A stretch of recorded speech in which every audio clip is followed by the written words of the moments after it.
Terus yang ketiga, sabar menghadapi ujian atau musibah.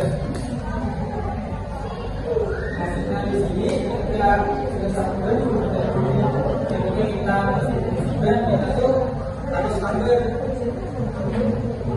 mencari solusi dan dengan kepastian ini.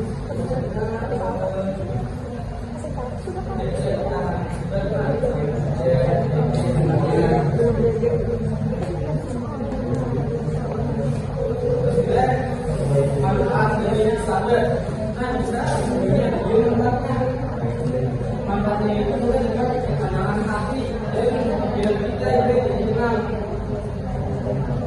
Terus yang kedua menghindar dari penyesalan, menghindar keputusan yang terburuk.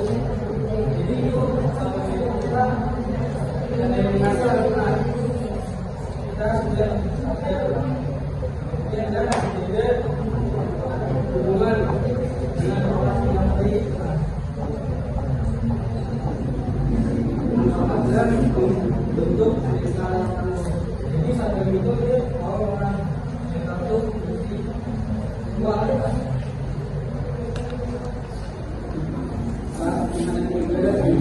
Kegagalan itu kita harus sabar. Jadi kita tuh kuat.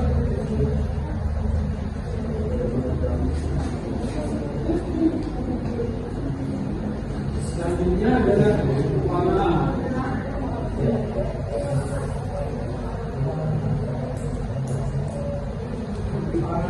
Pemahaman itu adalah kepada yang dulu berdasar dari kebiasaan para yang tahu para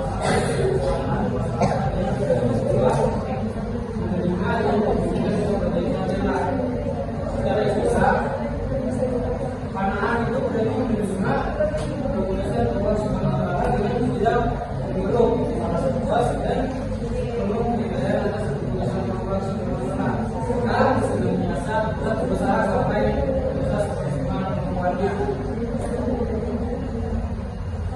Coba dia bisa menolak karena itu merasa itu ada kemudian lebih dari Allah. Contohnya dari kalangan kita tidak pernah mengeluh dengan menghadapi sulitnya.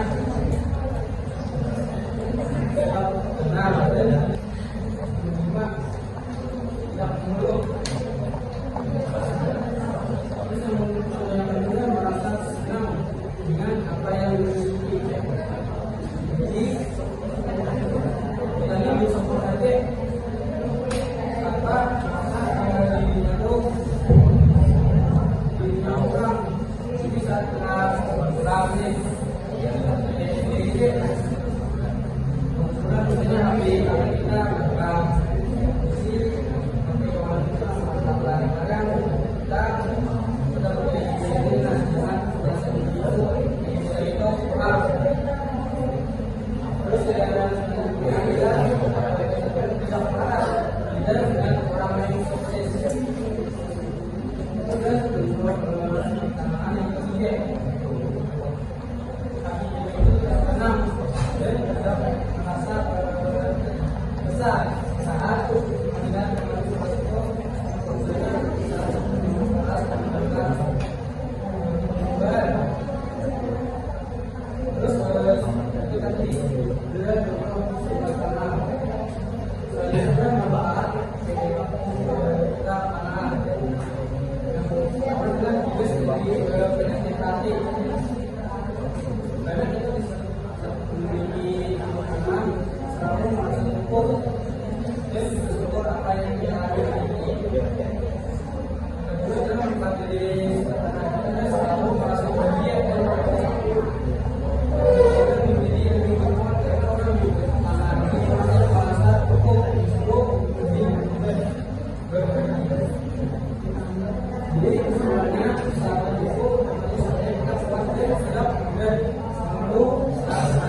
yang dapat saya sampaikan, silakan kepada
yang mana